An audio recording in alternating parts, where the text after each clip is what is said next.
नमस्कार दोस्तों, इस वक्त की सबसे बड़ी खबर आ रही है कि जान बचाने के लिए मिला था सिर्फ 1.5 मिनट। इजराइल से लौटे भारतीयों ने बताई अपनी आप बीती।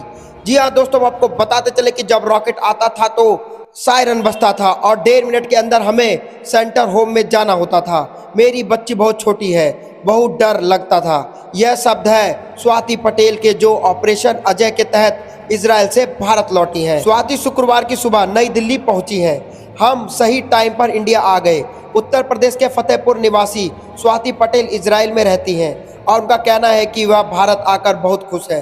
स्वाति पटेल ने ANI से कहा, हम सही टाइम पर इंडिया आ गए हैं। हम बहुत खुश हैं और सुरक्षित महसूस कर रहे हैं। हमारे परिवार वाले बहुत डर रहे थे, लेकिन वह अब खुश हैं। हम भारत सरकार को बहुत धन्यवाद देते हैं। हम सो रहे थे तभी सायरन बजा। इजराइल से भारत आई एक महिला ने कहा, मेरा बेटा अभी केवल 5 महीने का है। हम जिस स्थान पर थे वहाँ सुरक्षित था। आगे की परिस्थितियों और अपने बेटों के लिए हमने भारत आने का फैसला लिया। हम सो रहे थे तभी एक सायरन बजा। हम वहाँ पर पिछले 2 वर्ष में थे। हमने ऐसी परिस्थितियाँ पहले कभी नहीं देखी थी।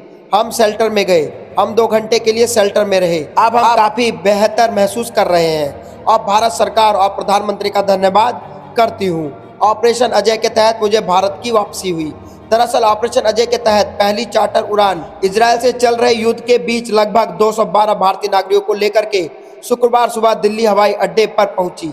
इजराइल से भारतीय नागरिकों के स्वागत के लिए केंद्र मंत्री राजीव चंद्रशेखर हवाई अड्डा पहुंचे। इजराइल से भारत आई सीमा वलसार ने कहा, मैं एयर इंडिया की ओर से तेल अवीव में एयरपोर्ट मैनेजर के रूप में कार्यरत थी। मैं वहां पर पिछले 10 महीने से थी। वहां से हमें बाहर निकाला गया। पिछले 4-5 दिनों से वहां की स्थिति तनावपूर्ण बनी हुई है।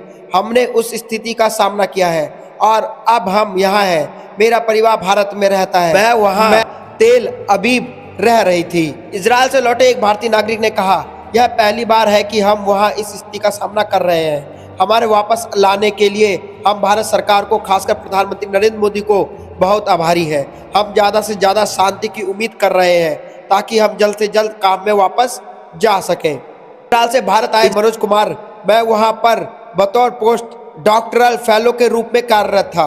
मेरी पत्नी और 4 वर्ष की बेटी भी मेरे साथ है।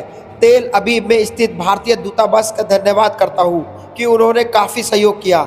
इसके साथ ही सुरक्षित रूप से भारत आने के लिए भारत के विदेश मंत्री का धन्यवाद करता हूँ। इजराइल की सरकार भी दिन रात काम कर रही है। एक अन्य भारतीय नागरिक ने कहा, इजराइल में युद्ध शुरू होने के बाद हमें भारत से हमसे परिवार और दोस्तों के फोन आने लगे थे। सभी हमारे लिए फिक्रमंद थे। मैं हमारे लिए इस ऑपरेशन के इजराइल से भारत सुरक्षित लाए जाने पर भारत सरकार और भारत के विदेश मंत्री का शुक्रिया अदा करता हूँ। वही केंद्र मंत्री राजीव चंद्र ने कहा, सरकार किसी भी भारतीय को कभी पीछे नहीं छोड़ेगी।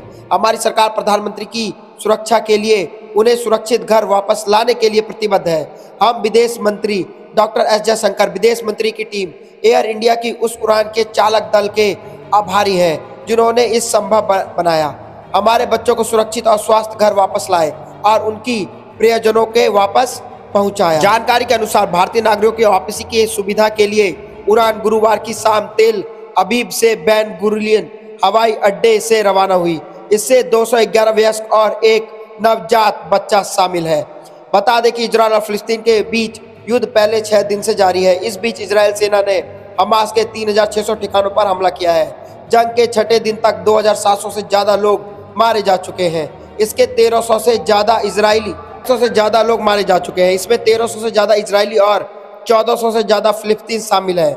इधर इजराइल ने लोगों से गाजा पट्टी खाली करने को कहा है। IANS के अनुसार संयुक्त राष्ट्र के मानवाधिकारियों ने कहा कि इजराइल हवाई हमलों के परिणाम स्थिति लगातार बिगड़ रही है। अब तक 3,38,000 से अधिक लोग वहां पर फंसे हुए हैं।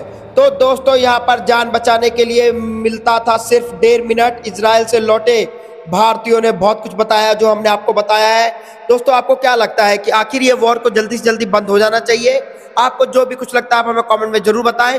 और दोस्तों, अगर आपको ये लगता है कि जब तक भारत देश में प्रधानमंत्री मोदी हैं तब तक किसी भी भारतीयों को विदेश में कुछ नहीं होने वाला है, क्योंकि मोदी है तो मुमकिन है, तो आप अभी इस वीडियो को लाइक कीजिए। जय हिंद, जय भारत।